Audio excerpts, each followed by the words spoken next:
Hi guys, and welcome back to the Chronic Chronicles. I'm your host, Lexy Halloran, and today is an episode that I have been really excited to share. My guest today is Dr. Autumn Weimann, a powerhouse in the chronic illness and wellness space, and someone who has truly turned pain into purpose. Autumn is a newly graduated naturopathic doctor, the founder of the beloved hair supplement brand Bangin Hair, and a vibrant voice online through her platform Girl with Bangs, where she shares her journey with raw honesty, humor, and heart. For over 16 years, Autumn suffered from debilitating symptoms with no answers: bloating, hormonal imbalances, fatigue, hair loss, pain, all while being dismissed or misdiagnosed. But instead of giving up, she chose to take her healing into her own hands. She founded Bangin Hair as a hormone-friendly solution to hair loss she experienced from chronic illness, and eventually went back to school to become her own naturopathic doctor. In this conversation, we talk about that journey, what it took to reclaim her health, her education, and her power. We also dive into the real story behind her diagnosis with endometriosis and how that intersects with her mission as a business owner and as a naturopathic practitioner, and why she believes integrative care is essential for those living with complex conditions. We also talk about building community online, the realities of managing wellness brands with chronic illness, and how strength sometimes looks like starting over, with boundaries, with balance, and with your body as a guide. Whether you're here to learn about holistic healing, you're here to learn about autumn, or maybe hair health, or hormones, or you just need a reminder that your story is not over, this episode will definitely speak to you. Before we jump into today's episode, I want to take a minute to talk about something that's been really interesting to me from a physiological perspective. A lot of people think that menstrual cramps are just part of having a period, but there's actually a biological process happening. When progesterone drops at the end of your cycle, the uterine lining releases a chemical messenger that triggers powerful uterine contractions. Those contractions can temporarily restrict blood flow and oxygen to the tissue, which is a big part of what causes the pain and cramping that so many of us experience. Cramps patches are designed to support the body during that process. They're a drug-free patch that uses mineral-based far infrared technology activated by your own body heat, which helps increase localized blood circulation where the patch is applied. The idea is actually really simple: support circulation and help your body manage cramps at the source. They're thin, discreet, and can be worn up to 72 hours, which makes them especially helpful during really long flares or when you're trying to function through work, travel, or school. If you want to learn more, you can check them out at krampswellness.com. That's KRAMPZ wellness.com. And you can use code Chronic Chronicles 15 for a discount at checkout. I'll also link all of that in the show notes, so you can just go click on it. All right, let's get into today's episode. I'll give the audience a little bit of how I found you. I'm pretty sure I found you through an Instagram reel. I'm pretty sure it was during Endometriosis Awareness Month, and you were doing something with EndoFound, and I was just like, first of all, this woman has the longest, prettiest hair I've ever seen. And second of all, it was such a emotional video where you were so vulnerable just telling your story, and I was like, oh my gosh, that is amazing and truly what I aspire to do. And part of the reason, well, a large reason on why I started the podcast, it's called the Chronic Chronicles podcast, and it is about all chronic illnesses, but in reality, endometriosis has always been my main illness. So we do, I don't want to say favor, but we do talk about endo a lot more than other chronic illnesses. So I was just I saw that video and I was like, I need to have her on the podcast because we need to know it's just amazing. From my point of view, you started this company, Bangin Hair, and then also now you're a practicing health practitioner. And I'm like, this is such an interesting story. So I'm really excited to get into it. So I want to start out maybe talking about Bangin Hair, which is all behind you right now, looking so Yep. cute.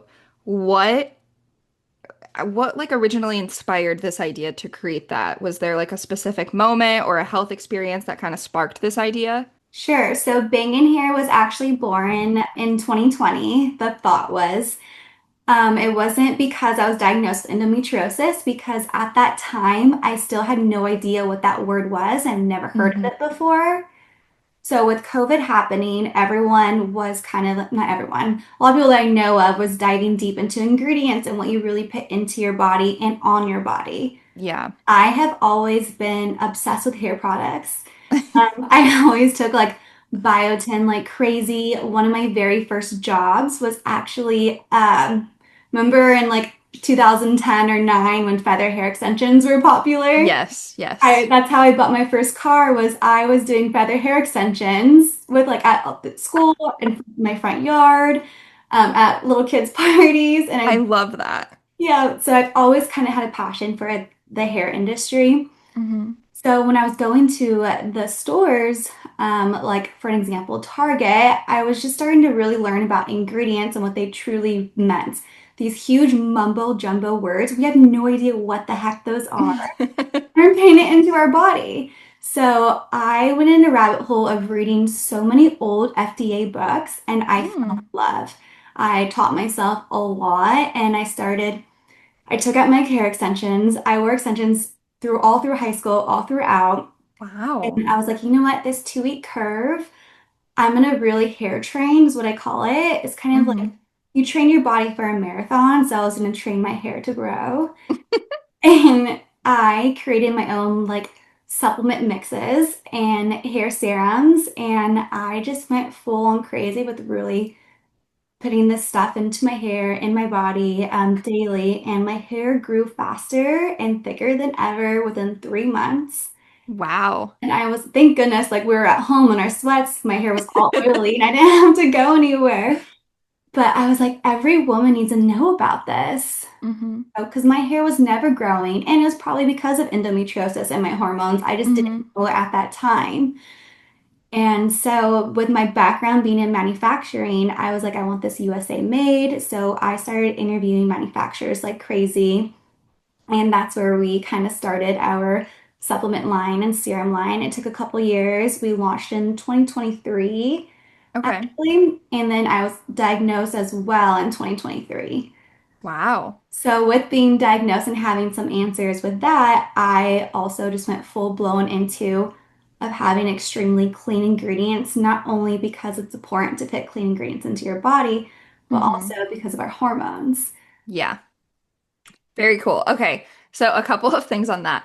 One, I also was always on like the healthy hair thing, mostly because I was a natural blonde until I wasn't, right? Like until I started to grow up and then your hair turns brown. Um, well, I remember probably like ninth or 10th grade, my hair was still like very blonde, but I was like, this is not bleach blonde anymore. I need to. So I went and box dyed it with my friend, turned my hair orange, and my mom was livid. And then we had to like cut it because I like fried it accidentally. So that like started issues with my hair. Um, and I just remember like my hairstylist girl, I don't know, who tried to like correct my hair. That was a nightmare. She had to like basically turn it brown and then like come back to blonde. Craziness. But she was like, you need to start taking like biotin or like prenatals or something so that way like you can grow your hair back out because I was like devastated that we had to cut it to like my shoulders. So I started taking prenatals and I would just take them from like my mom and I would take I don't even think my mom knew I was taking them. Well, apparently, if you take too many, you can get sick. And I didn't know that. So I'm over here like a freshman in high school, and I made myself like super sick because I was taking too many prenatals. I just didn't think there was, I thought it was like a, I don't know, I didn't think anything about it. So, yeah, ingredients matter. Like what you're taking and how much, like actual dosages matter. Didn't know that when I was a freshman. So now I'm very much like, cautious. I feel like that started my cautious journey with vitamins. You think with things that you can buy over the counter that like they're safe inherently because you can Mhm. get them over the counter, but that's not necessarily true. So, Yeah, 1,000,000%, especially with doctors. We have hmm. been dismissed for so many years, on average, 10 years to be diagnosed for endometriosis. And just like what you said, you'd think that if we're getting something over the counter, we could trust it. Same doctors, you think we can trust them too with not just giving us a pill for every ill, just like fix and a band-aid, like birth control, for an example, and telling us that we like period pain is normal. So 1,000,000% I'm with you on that. Yeah. So tell me a little bit about, okay, so Bangin Hair came to fruition in 2023, but so did Endo. So Mhm. tell me a little bit about your endo journey. When did you start to feel like maybe something wasn't right? Oh my gosh, how much time do we have? I'm already out of breath. I know, right? It's always such a loaded question. Yeah, so let's see. My mom and I remember it a little bit differently. When I was a freshman in high school, I actually fainted and vomited on the floor, and this kid was like, "You look like Shrek, you are turning green." Oh God. So embarrassing. I had to get escorted, carried out by security in the middle of class, and that's kind of what started going to all these different type of specialists. I've been to Yeah. neurologist, cardiologist, nutritionist, you name it, and everyone's kind of like doesn't have an answer. And my mom was really fighting and trying to figure it out. We finally went to an OBGYN. They prescribed me birth control. I took birth control at a really young age. I think I was 14 years old. Hmm. Was on birth control for a year, and then I stopped taking it because I didn't have a period that whole entire year, which is a Wow. big no-no. I was like, oh, I'm thriving. I'm not bleeding every month. Like, this is great. Yeah. But actually, that is really, really bad for your body as a woman. And so within that year, I actually decided I'm not going to take birth control anymore because I was like, something is weird. I don't feel right. This is Hmm. not correct for my body to not be bleeding every month, even though I loved it, like I just said. So, still at that point, we had no idea what was wrong. I was still fainting and vomiting, had the chills. I was turning Ugh. pale, green, couldn't feel my legs and arms, you name it. Always Yeah. was the first day of my cycle. I was then found in the middle of my school's hallway while it was raining. Oh my And God. because I had an episode, and the ambulance actually had to come to my high school at that time, and the ambulance took me to the hospital. So Ugh. my mom met us there. I think I was now 16 at this time, and my mom was really pissed off because she was like, "You're telling me that the ambulance came and picked her up because of her period? That doesn't make any sense whatsoever." We were still trying to figure out what was wrong. Long story short, my OB then diagnosed me with dysmenorrhea, which is a symptom of endometriosis. And I was just kind of told, you have such bad periods, they feel like you're in labor. And we're like, okay, that makes sense. That's what I have, dysmenorrhea. Done, Yeah. done. We figured it out. And I was pretty healthy. I played sports since I was probably 4 years old. I played Hmm. competitive softball. I was traveling the world playing softball. I had two scholarships for softball. Like I was Hmm. very athletic. However, I was also vegetarian. I was vegetarian since I was 7 years old, and then I turned vegan. Hmm. I thought I was the healthiest. We'll get into that as well. So then after high school, I was still having painful periods, and I just thought it was dysmenorrhea, and that's it. That's all we can do. I have painful Hmm. periods. I have labor contractions. It comes every month. I faint. I vomit. This is normal. Ugh. So then when my husband and I reconnected, he really changed my lifestyle and my workout and just kind of my daily routine. And he had me like eat more protein, work out, Hmm. actually lift weights, that was something I never really done. And I honestly didn't have a painful period for probably about 5 to 7 years. I can't really Wow. remember. Yeah. To the point, my periods were still painful, but I wasn't having the symptoms of fainting, vomiting, cold Yeah. chills, cold sweats, all those things. Until when I turned 30 years old, I woke up at 2 in the morning and I thought I was dying. Not to be Oh. dramatic, but I legit thought I was dying because the heart palpitations were insane. I couldn't feel my arms and legs. I couldn't get up from the ground. I couldn't Hmm. even open my eyes. It was so painful. And my Hmm. husband who is a first responder, he actually had to call 911. And we went to the hospital. They gave me an IV bag. They wanted to do a vaginal ultrasound. I declined because I knew right then and there, this is something else. This is something that a vaginal ultrasound can't tell me. Like, this is not right. And I was Yeah. finally listening to my body. This whole entire time, I thought my body was my enemy, but it was actually my messenger. And I never believed that until I was 30 years old. At the time, I was doing acupuncture for other things, and thank God for my acupuncturist. Her name is Joyce. She's amazing. And I told her what happened, and she's like, I think you have endometriosis. Hmm. Lexi, that was the first time I heard endometriosis come out of somebody's mouth, and just the word Yeah. in general at 30 years old from an Wow. acupuncturist. Yeah. Not my OBGYN, who was not a neurologist, cardiologist, nutritionist. No one has said that word to me ever. Hmm. And she kind of scared me because she's like, the only way you can tell is through laparoscopy surgery. Yeah. And me being a workaholic, I'm like, I don't have time for a surgery. Like, Yeah. ever. I'm not going to do this. So I gave it some thought and I was like, you know what? I know something is wrong because the next month after my I got hospitalized happened again. So Yep. it's now taking time away from my job. It's taking time away from just so many other things, friends and family. Hmm. And I was in such a bad mental state, which has never happened to me. Everything was great going on in my life. I was just Yeah. extremely depressed out of nowhere.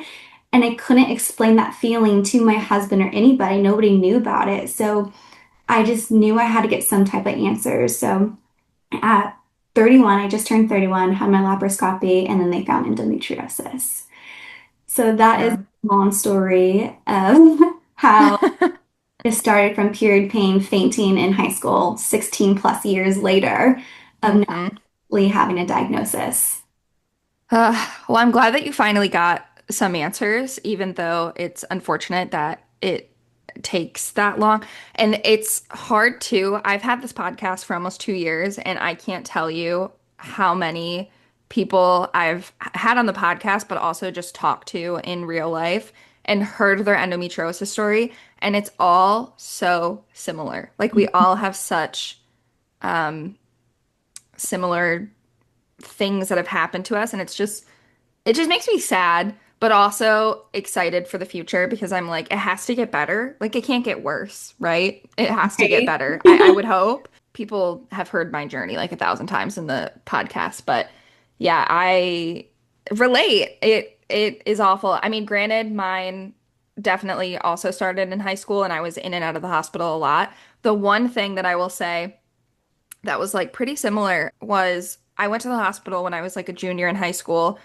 I was on my period. Like I Mhm. remember changing pads in the hospital or like nurses changing pad. I was in the hospital for a week, probably the whole length of my period, but nobody said anything about period pain. It was never and I was like, I went to the hospital because I was like literally crawling on the ground, like I couldn't walk. It hurt so bad.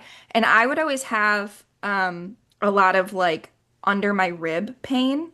And it was like also in my pelvic region, but it was all over the place that it was hard for looking back on it, I can understand kind of how like doctors would be like, well, from what we knew about endometriosis, this was back in what, like 2014, 2013.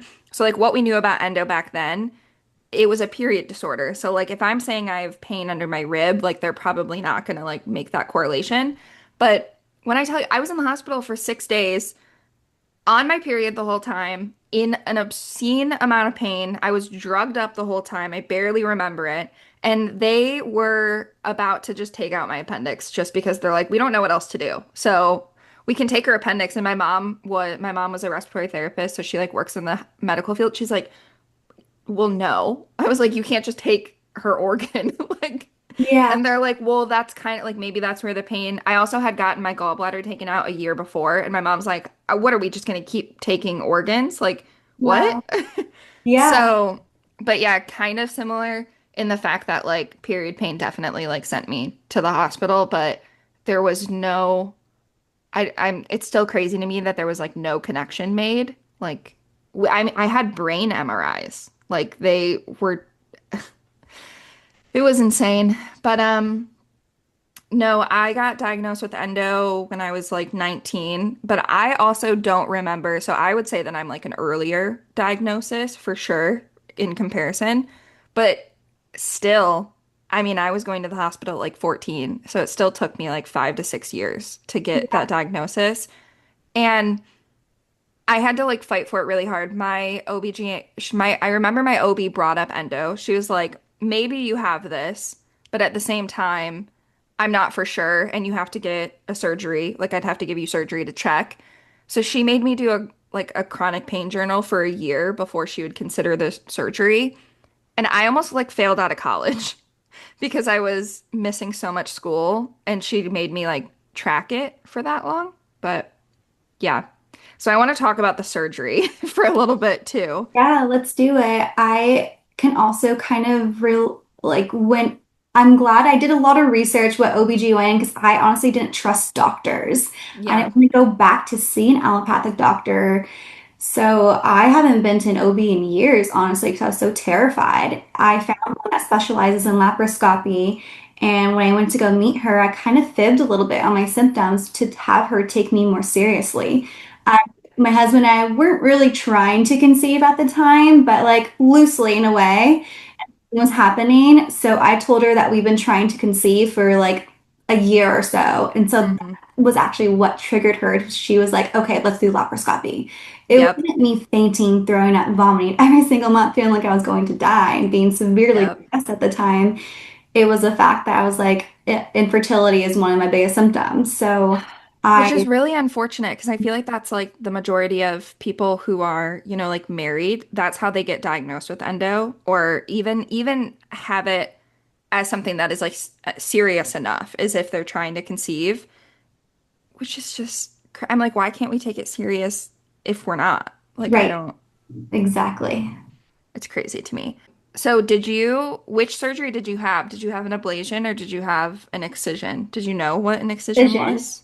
Okay. So they found it on my left side, which is interesting because all through playing sports, my left side Hmm. always had some type of pain, especially when I used to dance. I dance as well. So I think that correlated a lot. And then also, oh my gosh, I forgot about this. I feel so bad. I think it was like something with my bowel and my intestines were kind of like stuck together. So they just like made them not stuck together. Ugh. Um, Yeah.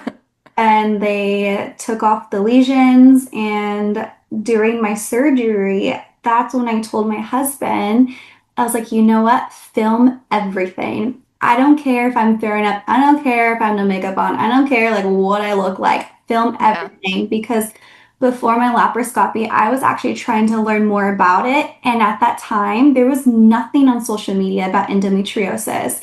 There was Hmm. one person that I know of that's a pretty big influencer who was posting about it, but it was just like cute photos of like after the laparoscopy.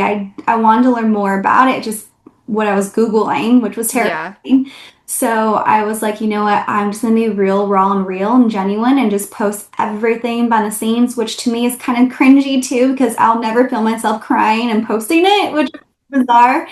But I was so frustrated at the system, and I knew I wasn't the only one dealing with this. And so my Instagram was always about like my husband and I traveling and couples goals this. So I totally just flipped the script. I actually stopped influencing, stopped collaborating with all these brands, and this Wow. has been my purpose and my calling. I tell people like there's such a reason why I was diagnosed, and I truly believe that.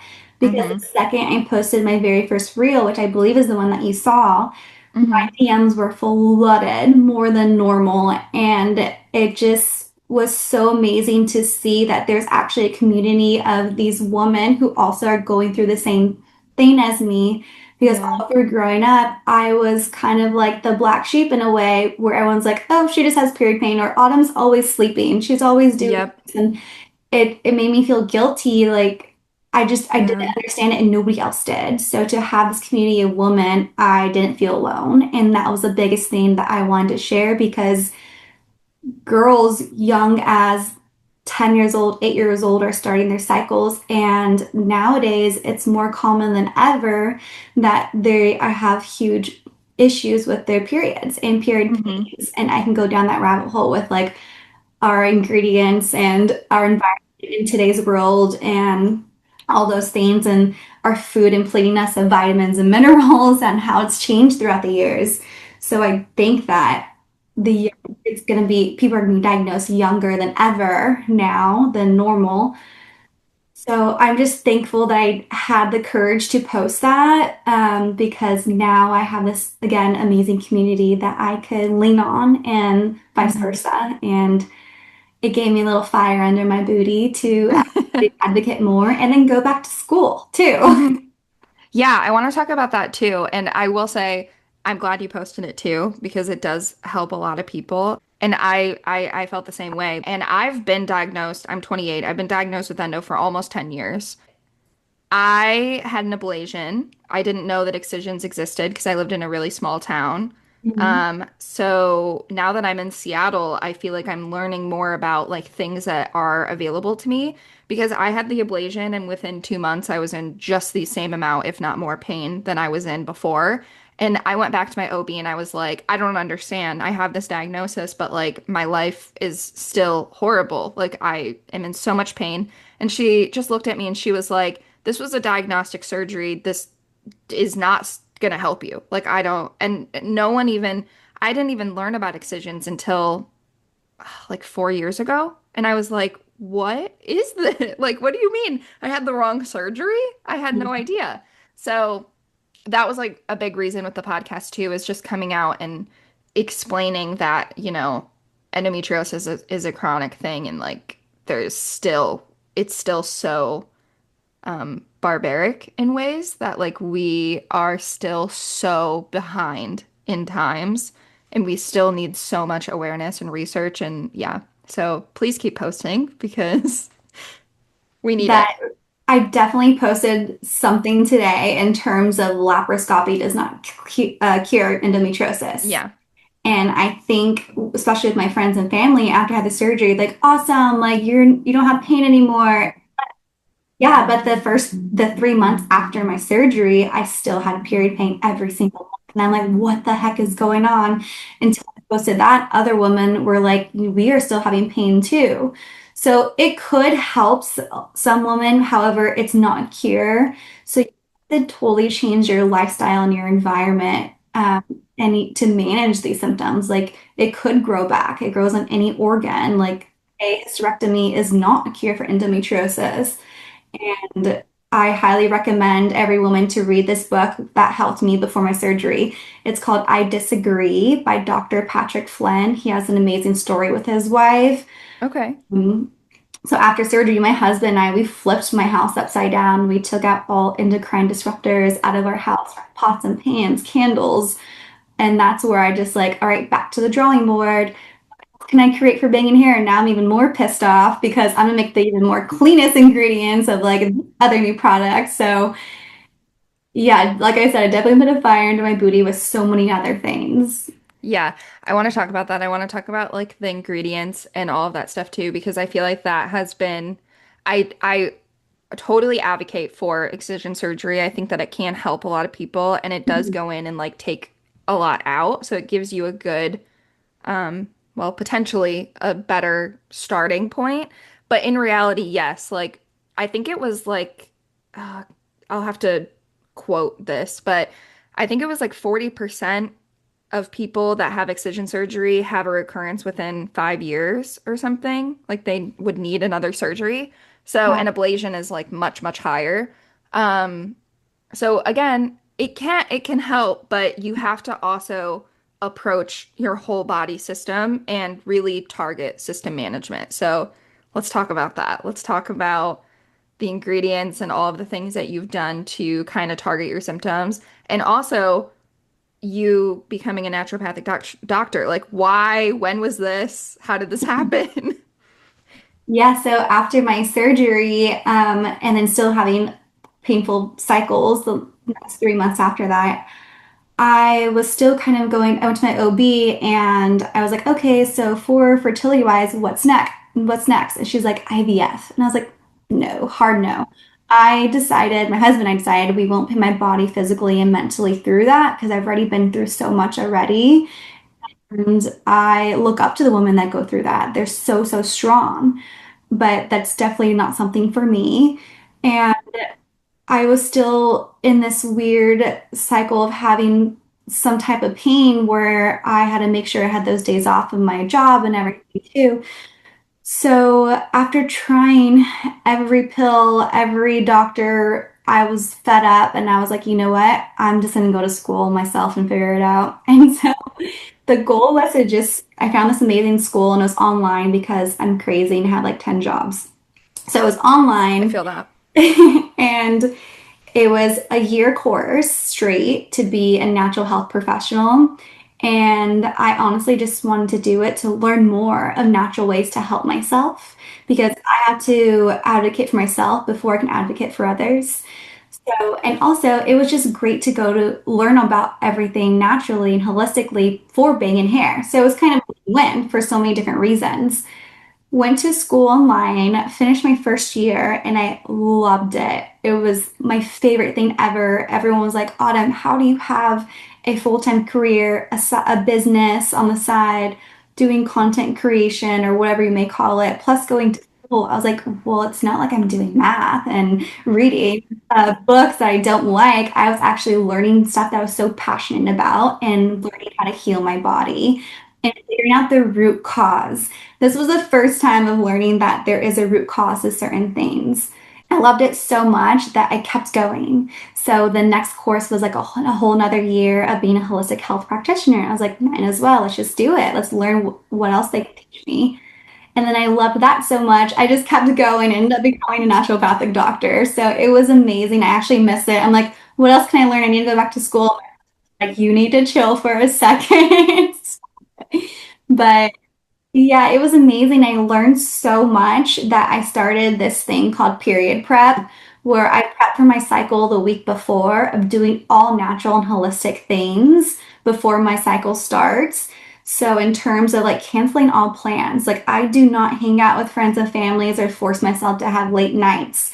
For an example, there's a birthday next weekend, and that's when I need to start my period prep. Like I can't be out late at night and like on my feet in heels drinking, whatever. I have to like really put my mind, body, and soul into something that whole into my cycle, my period prepping, so I'm not in pain, feeling like I'm dying on the floor.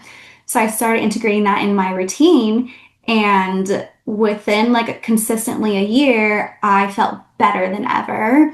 I haven't Yeah. had any like period symptoms or endo flare-ups or anything like that, so I just have to take it seriously and do Hmm. it. It's really, really tough because a lot of people still don't understand, like friends and families and all those things. So, Yep. what I do naturally and holistically, just some tips besides canceling all plans, is like doing a castor oil patch every night before you go to bed. Making sure you're getting enough hours of sleep, like at least 8 hours of sleep. Your red light therapy every night. I do it at least 30 minutes. Hmm. Grounding yourself in the morning and just really taking that time to calm down. We do hot yoga that week instead of lifting weights or excessive cardio. We also do clary sage, rubbing that on the bottom of your abdomen as well. So there's so many different tips and tricks to that I do every single night. Where at first it was overwhelming, but I promise you, ladies, that the overwhelming part is gonna fade away. I was in the market when I first learned about clean ingredients for like 2 hours just reading ingredients. And it was so frustrating and so overwhelming and stressful. Yeah. But now I know exactly what to buy, what exactly to look for. It comes so easy to me. So I'm actually grateful that I went through all those hurdles and now where I'm at now, it's just so worth it. What are some things that I don't know if you know these off the top of your head, Yeah, but go for it. so if I wanted to like go through my apartment and get rid of some things that are disrupting my system, what are some things that I should like swap out? I think the biggest and most sad things would be our candles and our Mm. plug-in scents. Anything with fragrance is a hormone disruptor, and also unscented is actually a scent. So if you see Oh, anything that says unscented in the ingredients, that's actually a scent. So you have to see where it reads fragrance free. okay. There's a whole blog post about it on Bangin Hair's website about unscent. So that's just, there's so many ingredients where the FDA gets away with it. Mm-hmm. And there's something called the GRAS Act, which is generally recognized as safe. So, for an example, another thing in just your beauty products and in food products is naturally like flavored or Okay. natural ingredients, but there's what's so natural about it. It doesn't call it out. So natural flavors is actually under the GRAS Act, where they could basically it can be 300 ingredients, but it's a natural flavor. You have no idea what those ingredients are. So the other thing would be seed oils was one of the first thing that I did. Sunflower oil, for an Mm-hmm. example, canola oil um, causes so much inflammation to your body, we switched to just olive oil or ghee. What that we Mm-hmm. cook with, ghee was actually one of the first animal products I started incorporating into my diet after being vegetarian and vegan for like 20 plus years. Mm-hmm. So there's so many baby steps you can do before you get to the big ones, the big guys. Okay. Yeah, I like that. I know. And I've mentioned on social media before that I've been kind of slowly trying to switch over to better products. Something for me that has been a struggle is that I'm not financially great all the time. And I know a lot of people feel similarly to that. And I notice that the things that are like better for you are usually more expensive. So I'm like, well, the coupon is for this Tide laundry detergent that I like probably shouldn't have, Right? but so I will say it doesn't have to be all at once. Like if you try to just slowly incorporate better things. Exactly. Give yourself some grace too. Don't feel like you need to rush into it. Like I Hmm. said, it took me almost 2 years Yeah. really get the hang of it. And I'm still learning as well. And it's really hard because now there's this trend of clean and non-toxic influencers, and a lot of it is greenwashing, and they're not educated. So that's another Hmm. thing of why I went back to school so I can back up my answers instead of just being another influencer that talks about non-toxic Yeah. products, but they're not educated of why they're non-toxic. Yeah. It's so confusing. There's so just like endometriosis, there's so many misinformation out there, Hmm. and it's frustrating. So I just want to make sure my facts are correct. Yeah, I love that. It is really confusing. I know that like seed oils, for example, have been pretty popular on Instagram, TikTok, all that stuff. People saying seed oils are bad for you. But then there's also people coming out that are like seed oils are not bad for you. Like, so it's all just so confusing. Confusing. And then you Yeah. also have people that come out that are like, everything is bad for you, actually. So like just, and I'm Yeah. like, okay, well, what's the better of the Yeah. situation? Take everything with a grain of salt, and Yeah. maybe if you feel more comfortable doing your own research. And I think that's why I went back into time of reading these Yeah. really old FDA books from the 70s and 80s. And it was hard for me to trust anybody. I kind of give props to all the doctors that I went to because you guys helped me not trust people and to do my own research. True. What do you think? This is like a random question, but it's been really popular on social media recently. Have you seen the like vibration plates? Yes, I saw that you got one. What do you think? I Okay, unfortunately, I was having pain insomnia the other night and I was doom scrolling on TikTok and I saw like 15 people with these vibration plates and I was like, I don't know. I like did like a really short Google and apparently like back in the early 2000s they were popular and then they kind of like fell out and now they're popular again. A lot of people are using them for like weight loss things, but I ordered it because I was like, "Oh, maybe this would help with like circulation in general." So, I have endo, PCOS, POTS, and factor 5 Leiden, like a blood clotting disorder. So, I was like, maybe this will help just with I'm kind of sit a lot. So I'm like maybe this would help with just circulation in general. I've only had it for a day, so I don't know if it helps with anything, but or if it's just kind of like a placebo thing. But in my brain, I'm like maybe it would help with at the very minimum, yeah, circulation. I don't know. Definitely, definitely circulation. So that's something else that I was diagnosed with during my journey trying to figure out what was wrong with me was vasovagal. So Mm-hmm. my blood to my feet don't get to my brain quick enough, so I always see black spots as soon as I get up. And they thought Yeah. that's why I was fainting a lot. So like, oh yeah, vasovagal and dysmenorrhea. That's why you faint and have bad periods. Yeah. So I have never done research on it, to be honest, and I don't have it, but I do see it a lot. It's kind of like the new red light therapy. However, circulation makes so much sense, and also for your lymphatic system, I think is amazing. I'm huge on getting lymphatic massages, so I feel like it's really just kind of like I used to do a workout class where you'd be on mini trampolines jumping on it. It kind of gives that same effect of like really your blood flow is going, it's circulating, and your lymphatic system. So I definitely believe in that, and I see that working that way. Research on it, but let me know Yeah. what you do. I know. I'm intrigued. I'm gonna use it for a while and see how it goes. I will say that there was another person that I had on the podcast, and she wrote the book Heal Endo. I don't know if you've ever read that book, but she talked a lot about like the worst thing you could do for endometriosis is just lay in bed all day because you're not getting any movement or blood Right. flow or anything like that, which is really hard to hear when you're in pain all day. Like you don't want to get up and like do, and she's like, at minimum, just walk around your house a little bit. And then even if you have to be like hunched over. So in my brain, I'm like, even if I get on this like vibration plate for like 5 minutes when I'm in like a bad flare day or something like that, maybe it'll help with just blood flow movement. But also, Oh, I've been on like the side of, I've always been terrified of blood clots. But yeah, anyways, okay. That was just that I was like, I wonder if you know anything about it. But we were talking about ingredients. mhm. Okay, what do you look for? So for like banging hair or banging hair, what were some of like the big ingredients that you felt like you definitely needed to incorporate? I feel like the biggest one was ashwagandha because going through my journey being diagnosed with endometriosis, like I mentioned before, I was in this weird depression mode. I Mm-hmm. have no idea where it came from. And ashwagandha really helped me with that. So good just for not even your mental clarity and your mental health and relaxing, but also your hair health. So that Mm-hmm. was something I was really excited to add into our formula. The other biggest ingredient is black seed.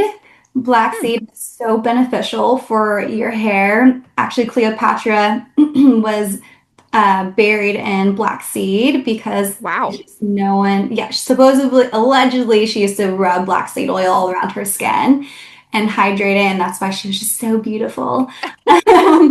And so was King Tut. He was also allegedly buried with some black seed. Interesting. So good for your skin. It's so good for acne scars, inflammation. It hydrates the scalp. It's like gold.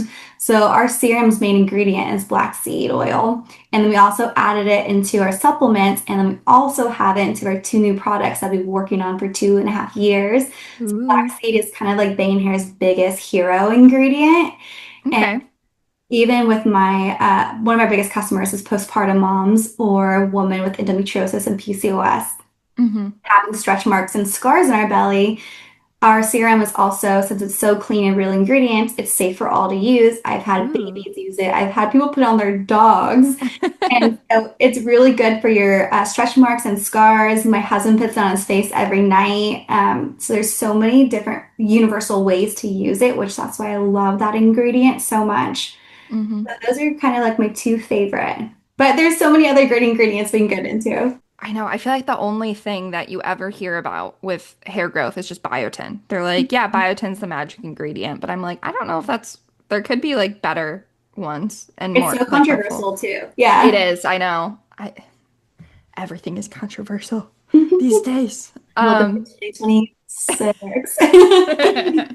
I want to talk more about with your degree, has Mhm. this changed the way, because you had Bangin Hair before and you had this Mhm. business before endo and before you got this degree.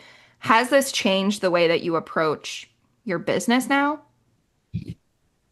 My business and overall health. So I mentioned before I was vegetarian and vegan. Hmm. vegetarian since I was 7 years old and then vegan for probably 8 years. I never could see myself eating meat ever in my life. Going back to school, I Yeah. am now no longer vegan or vegetarian. Learned so much about protein, and the school I went to was a Christian school, and so much Mm, about the Bible diet. And it was amazing the things that I learned. So I gradually took baby steps to get to a point of where I can actually eat meat. And I was doing anything that I could to not feel in pain ever again. It's yeah. very controversial because the first time I posted about it, because my followers knew me as being vegan. Yeah. And I've had a couple people be like, don't ever call yourself vegan again, blah, blah, because I now eat meat or like the poor animals, which, yes, if anyone understands it's meat. However, I don't want to feel like I'm dying every single month. I would love to be a Yeah. mom one day. I need these nutrients and I need this protein. So it saved my life. It saved my health. So definitely school has helped me with that journey, which everyone who's known me my whole entire life, I just met one of my old softball coaches who coached me when I was like 10 years old. And I was like, guess what? I eat meat now. And he was having a field day. He couldn't believe it because everyone knew me as this little vegan. Like, no one Hmm. knew what vegetarian veganism was in the early 90s and or late 90s. There wasn't even any vegan options out there. My poor mom had to cook like two separate meals. Now it's such a big trend, right? Yeah. In terms of Bangin Hair, while I was going to school, I was like, okay, what's next for Bangin Hair? What am I going to create next? Hmm.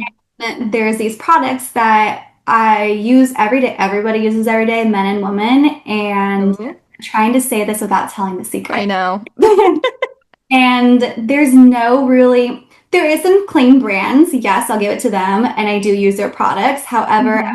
how can I make this better? How can I make this relate towards my endo warriors, my PCOS warriors, Hmm. for women who are pregnant? How could I have like the most amazing ingredients? So Yeah. for the last 2.5 years, we've been creating these two new products, which we finally knocked the formula down. It's ready to go, and we're in design mode, and we're hoping to launch end of April, early May Ooh. next year. We're super excited. I cannot wait. This has been blood, sweat, and tears. So excited, and it's going to be amazing and huge. Like we I'm excited. so it definitely has helped me learn about natural ingredients and what vitamins and minerals work well with each other. And Hmm. that's what helped me formulated my product. I formulate all of my products, which is crazy to hear. You never hear like an influencer actually creating their products. They're kind of just the face of the brand. I'm excited to hear what it is and for it to come out. Yay. How do I don't know. We hear a lot about like stress and inflammation, right? Mhm. With endometriosis. So, how do you think that like stress, inflammation, gut health, or even nutrient deficiencies play a role in endo and your personal journey on like feeling better? I say Sure. feeling better in quotes because Yeah. do we ever feel that better? But, better. It's like feeling normal, air quotes, end quotes. Yeah. I will say personally, this is controversial as well. I'm such a controversial person. Oh my gosh. You know, love Is it.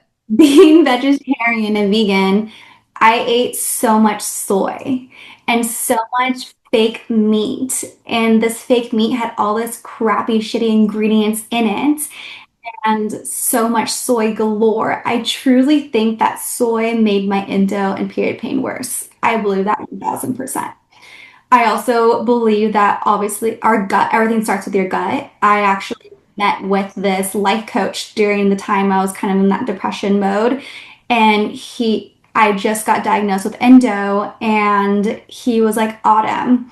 And there's all these things I wanted to do, and I wanted to leave my corporate job and everything. And he's like, Autumn, do you think you got sick because there's so much that your body's telling you and you are not listening to your gut?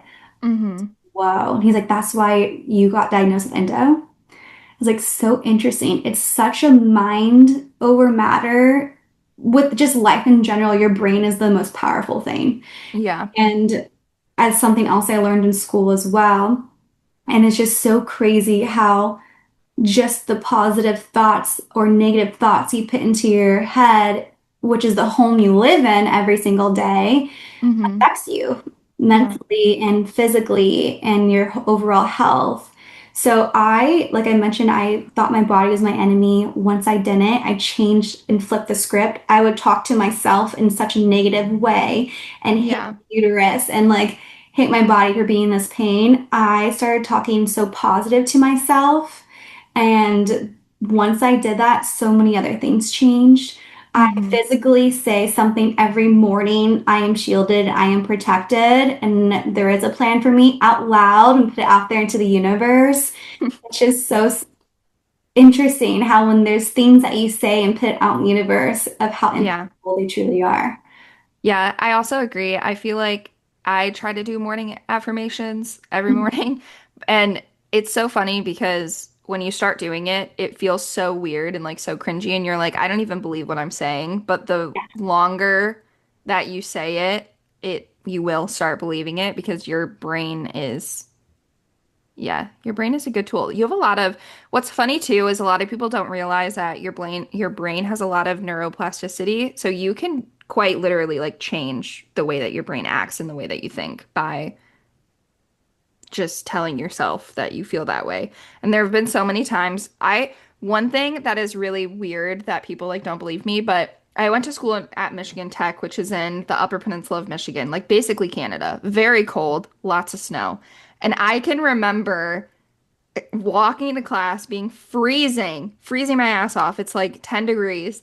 And I would sit there the whole walk and I'd be like, I'm in Florida. I'm in Florida. It's Mhm. hot. I'm in Florida. And I would actually like start to not feel as cold, which is like really interesting that your brain is that powerful that you can, and I'm not saying like it's not like you can cure your endo that way, but your brain has a lot more power than we give it, you know?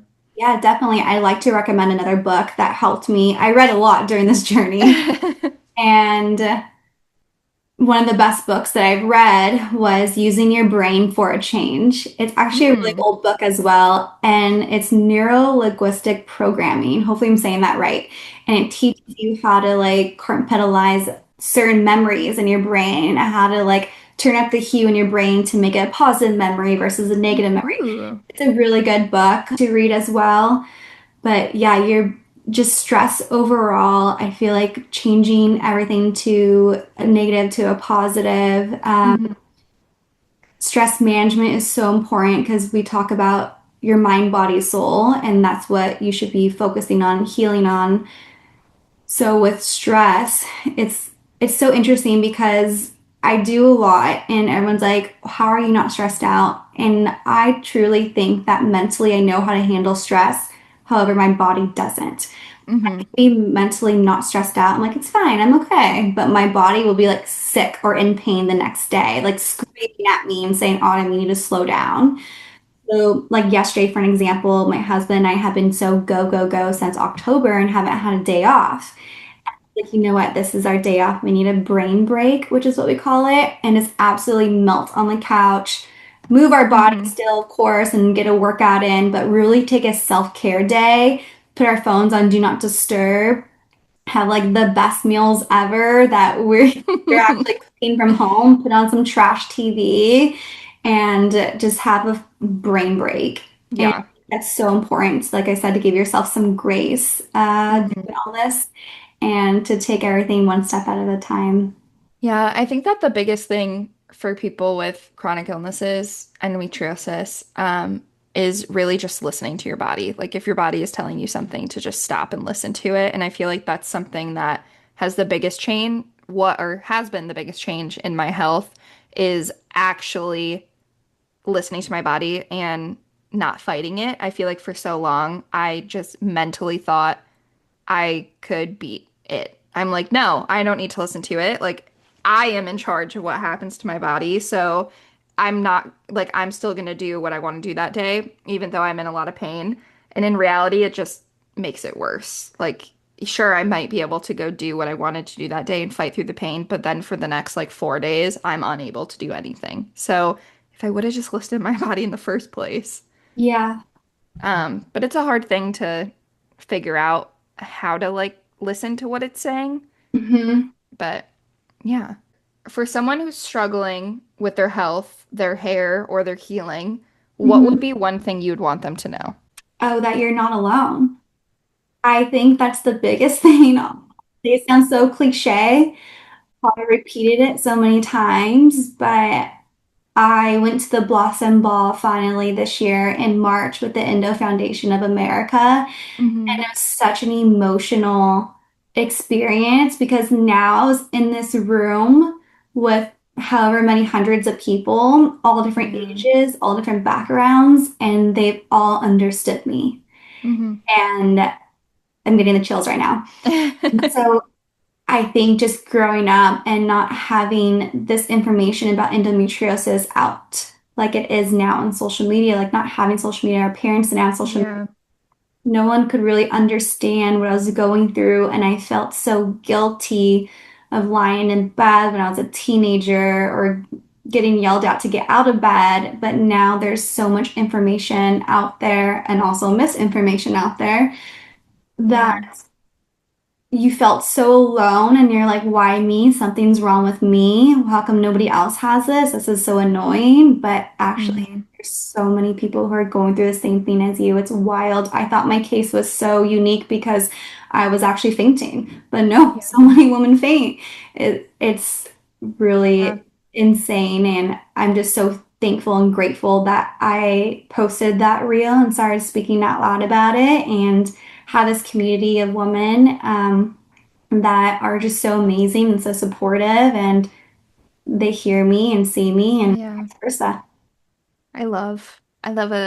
Yeah, the Blossom Ball is such a cool thing to like see too. I would love to go, but even seeing it on social media and just like the amount of people that show up and the amount of people that have endo and talk about it, it's such a cool thing that they're doing. Like the awareness and the publicity for it is so needed for us to get real change. So they're doing really great things. Um, I think my last question for you But is kind of a random one, but a fun one. What's one thing that you're proud of that you don't celebrate enough? it's hard. I feel like in a way this is me bragging. So No, it's not. I know. I feel like women in particular, we do this. You're not bragging. You're yeah, not as bragging. okay, as humble as possible, Yes. that I keep going even when it's really hard. Yeah. Building something meaningful while honoring my health took so much courage, and Mm-hmm. I just like keep going and going. I honestly keep telling everyone I was like, I'm psycho because I have a bazillion jobs and I'm trying to keep fighting. And I think also another big part is like everything I do is self-funded, um, Ooh. which is very important to understand because I didn't come from a lot growing up. I never Yeah. asked for anything. I paid for my own first car cash starting my business at 18 with feather hair extensions. And I think I'm really proud of that, of just self-funding Bangin Hair and creating events and giving back to the Endo Foundation with every single sale at the end of the Yeah. year and spending money out of my own pocket that I've worked so hard for to give back to the community and to create awareness and advocate so much because that means more than money in my pocket. I love that. That's amazing. That is, yeah, you're not bragging. You should, we are allowed to celebrate things and we are allowed to be proud of ourselves for things. And that doesn't mean that you are, yeah, bragging or anything like that. I feel like we do that so much as Yeah. women. We're just like, oh, I don't want to sound narcissistic or I don't want to, but we really should celebrate those things and you're allowed to have qualities about yourself that you love. So Yeah, I please appreciate do. you. Yeah, I appreciate you asking that question. I feel like it's something that like we don't talk about a lot, Yeah. or like I don't hear a lot except for my husband. So it's really nice to have someone ask that and to actually, like I said, be as humble and real as possible and just Hmm. Yeah, you should be proud of yourself for that yeah, stuff. hopefully That's inspire amazing. yeah, hopefully inspires others to just like keep going. Like Hmm. if you don't really come from much or anything like that, like you could definitely help thousands and hundreds of women. Yeah, I love that. I think that anybody listening should go journal today, and you should go journal the prompt, what are some qualities about yourself that you love? I love Because we should be that. celebrating those things more and we should be proud of ourselves. But okay, where can people find you on social media?